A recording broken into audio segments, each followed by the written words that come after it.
genuinely inaccessible. I know I've yapped and made fun of countless news outlets and tabloids because so many of these mainstream journalistic outlets are just trash, irredeemable garbage. And I'm one of the few brave souls on this planet that raw dogs the internet, so I actually don't use an ad block when I go on stream looking at, like, what's going on in the world. And these websites are genuinely inaccessible unless you are using an ad block because they are so riddled with ads out the wazoo, where you only get like a couple of sentences of an article before an auto-playing ad or an auto-scrolling ad, or ads on either side are just butt-fucking your eyes. It is miserable. But standing atop this pile of filth is what I believe to be the worst offender of all of them, and that's the New York Post. Now, of course, there's not a single sentient organism on this planet that would ever misconstrue what the New York Post does with journalism, but when you're searching for information on something going on in the news, the New York Post is usually towards the top of that search on Google, so people end up there by accident, and it's an immediately regretful experience. It's a lot like the back rooms, actually. No one goes there on purpose. It's a fucking hellscape when you do end up there on New York Post. You can't wait to get out. So oftentimes I'll click on something not looking at where it's going, like the source, and it's the New York Post, and then my eyes start to bleed. Because, again, the internet without protection is a totally different experience. So going to the New York Post there is horrors beyond your wildest imaginations. It's Lovecraftian. And I made a whole video ranting about this a couple of years ago. It's only gotten worse since then, by the way. But I find it so fascinating how all of these companies wage war on ad block. We need you to turn your ad block off to access our articles, otherwise you don't get it. You're stealing from us with your ad block.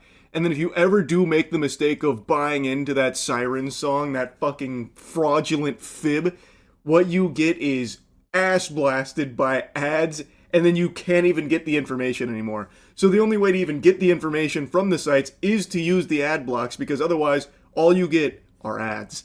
And these are from like official corporate owned websites. It's so interesting because they try to shame you into turning it off, but if you do, it's a huge mistake. It's a really big mistake. But anyway, I've yapped about that a lot. Instead, I want to blabber more directly about the New York Post because I just saw this wacky humdinger where they, oh boy, that's getting my bubble guts going talking about the New York Post. They made an article covering Kane Parsons' home, and they have a tweet that just outright doxes him. I, of course, redacted that information here, but they proudly posted this tweet inside the unassuming $450K California house behind the $118 million backrooms horror phenomenon, and got community noted about how it's literally just doxing, which is not only against Twitter terms but illegal, and it is just doxing him. I'm pretty sure they deleted the original tweet, but the article is still up. Now, I think they also got rid of the picture there in the article too, but they wanted to make sure that their high-quality writing was able to persist beyond the purge here. Like, yeah, they may have done something illegal, but come on, the nice AI summary they have of Kane Parsons' family home, that has to live on New York Post somewhere. So we're going to take a look at that, but what a diabolical, useless piece of shit the New York Post is. Why even make this in the first place? They post a picture of this house where allegedly Kane lives with his family, and they just post it out there for everyone to see. Hey, this is where that guy lives. The guy who just has a $118 million box office home run. This is his house. And it just has like the house number. They say where it's located. All just posted out there. Why? It is just doxing. Like, there was a few people I saw come in saying, well, it's not technically doxing because they didn't give the direct address, but the house number is visible there. They gave the location, they show the house, they show the square footage, and they describe every single facet of the house. That's everything but the address. You can find that in 2 seconds. It is just doxing him. And the New York Post made a whole article about it. That's unhinged. I don't understand why. Like, how did this float across someone's desk? Like, I need pictures of Spider-Man and I need pictures of Kane Parsons' home right now. We gotta post it for everyone to see. Go out there and get it. I just can't even put myself in the shoes of someone so stupid that they thought this was a good idea. I can't wrap my head around the idea behind this article in the first place. But hats off to Mary Kay Jacob here for the slam dunk. If that's even a real person, that's probably just a made up name right there. As some shit like Jerichomo Cheeseburger.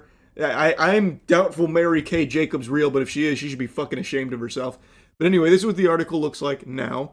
Director behind Hollywood phenomenon Backrooms is a 20-year-old YouTuber who still lives with his parents, which already feels like it's immediately belittling him, like, hey, this guy still lives with his parents. Look, isn't that so weird? And then they now have this black box here, but that's where I imagine the picture was of the house that just fully doxed him. I'm going to quickly fast forward to the very end of the article because the last couple sentences are cinema. So Mary Kay Jacobs spends this whole article just dabbling around in like nothing Burgerville, and then ends it by saying, it is unclear if he still remains in the home. The Post has reached out to Parsons for comment. So she's made a whole article about this is his home, this is where he's living with his parents, and then giving like a little background on their relationship and the history there. And then ends it by saying, also, we don't know if he actually still lives in this home. We had to reach out to him for comment, but haven't heard back. Pardon? So you made a whole article doxing this home, saying this is where he lives, and then you say, well, we don't actually know if this is where he lives, by the way. What a journey. What an adventure you've taken us on here, Mary. The New York Post has the hard-hitting stuff, I tell you what. Thought-provoking. Also, why are you reaching out to him for a comment on if he still lives in the house that they have now just doxed? Hey, Kane. So Mary over here, our superstar, yeah, she posted your home, or what she believed to be your home, the 450K unassuming California home, as well as the house number on it, by the way. She posted that publicly, and we just want to confirm, you do still live there, right? We doxed the right home, or should we keep looking? All right, great. Can't wait to hear back from you. Give me a buzz. Why, like, anyway, here's what the rest of the dog shit looks like. It's a few sentences they took from Kane's Wikipedia to give a bit of background. Then they go in to say how he still lives in the modest 4-bedroom home according to property records, and then says how different that is, how odd and wacky, because that's stark contrast to the lavish estates typically associated with Hollywood success. Man, New York Post, whoa, you're really cooking there. That is so different. Let's dox him. That'll teach him to be different. Oh, you want to live in a modest home? Not on New York Post watch. We're scooting in sideways, taking photos of it and posting it online. Hope you enjoy. Maybe that'll teach you. This is another fun thing that the New York Post has plastered in their article here. This Backrooms poster. And I think this speaks volumes to the level of journalistic integrity that this organization has. They didn't even bother to check if this is a real poster. It's not. This is not even a real poster. But underneath it, they don't even try and explain like, oh, this is like a fan-made thing or whatever. They then just go back into saying the unassuming Northern California home stands in sharp contrast, just repeating a sentence from earlier. I think the AI bugged out there for a second. Mary Kay Jacobs' prompt must have got a little wonky. But that isn't even a real poster of the Backrooms. That's an image that was fan-made, or at least speculated fan-made, like long ago. It was like on the IMDb for a little bit, which is where it comes from. But if you type in Backrooms poster, it'll be one of the first couple of things that pop up. But if you click on it, you'll learn that it's not an official poster. It's never been an official poster. So the New York Post couldn't even do the bare minimum of just grabbing like a real poster for it. Instead, they use a fake one in their own article.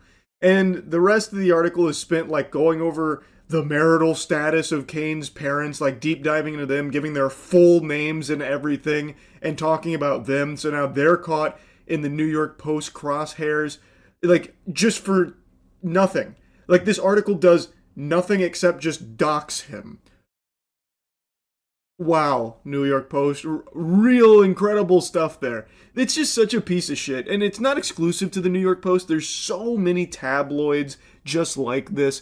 They're just the most egregious. And it's not even just tabloids either. So many of these legacy journalistic outlets have really just gone down the shitter.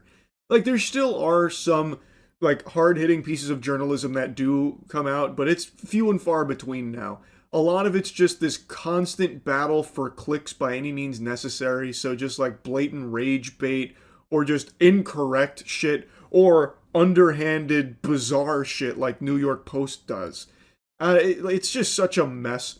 I wanted to yap about the New York Post one, though, because A, they suck, and B, this was a weird, ridiculous decision they made here to just dox Kane and his family.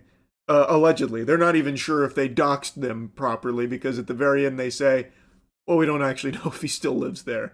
We just went by the property records. We were stalking him. And we think he's probably here, so bang, let's dox it. It sucks. Anyway, just want to yap about it. That's it. See ya.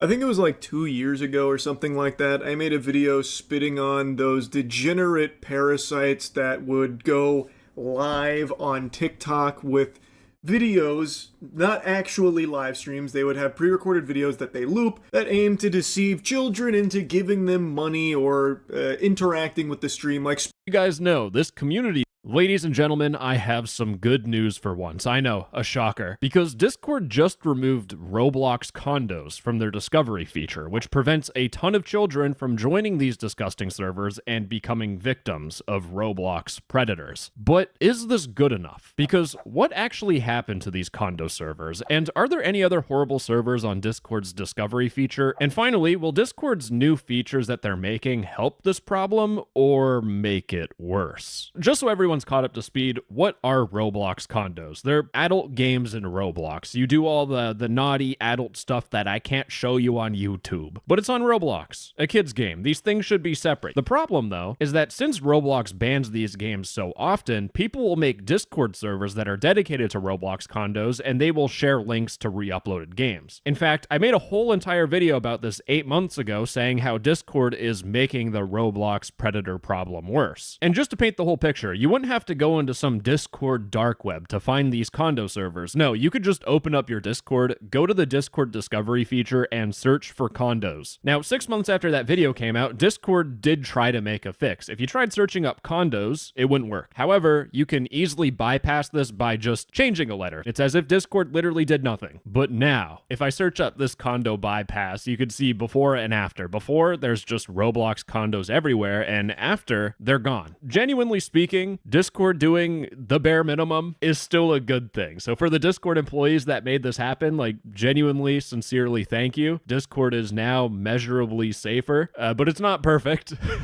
In fact, I've been secretly going quick so that you wouldn't notice that if I scroll down a little bit, there's this server here, 2-player hub. Is it about fun and entertaining Roblox games? No! You can see it right there. It's Roblox porn.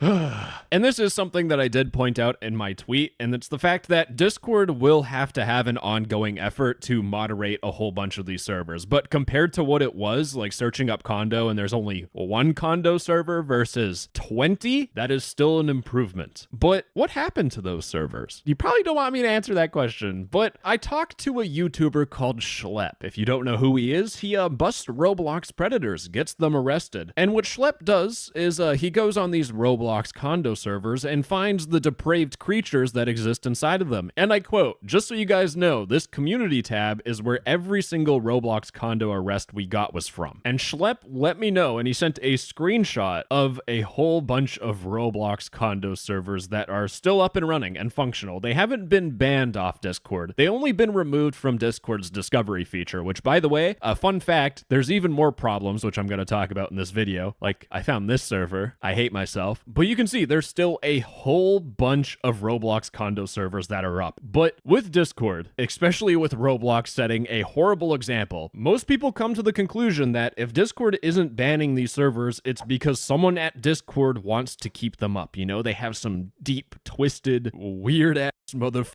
fantasy, right? But that could not be further from the truth. You see, I think Discord wants to ban these condo servers, but they can't. Now, if you are someone that thinks that there are Discord employees that are predators and you think I'm jumping to defend the company like a white knight, I completely understand you. And let me explain both my personal bias, my perspective, and then also just the facts that we can lay out and understand this and why I think this is the case. On average, I get about 50 to 80 reports reports of horrible child safety Discord servers or predators a week. And for anyone that does stumble across any illegal Discord server, please report it to law enforcement. That's what I tell everyone. In fact, there's one person that got mad that I told him to go to law enforcement because they think I'm Superman or something. I'm not Superman. Please go to law enforcement because they can put predators behind bars. But genuinely, I hate Discord more than every single one of you combined because the amount of predators that are on this platform that I have to indirectly deal with is sickening. There needs to be more people looking at this on Discord's end. But hey, we got to make more money somehow. Let's cut the workforce in half and lay off a whole bunch of people because that happened. I hate myself. Anyways, fact time. It's clear that Discord is aware of this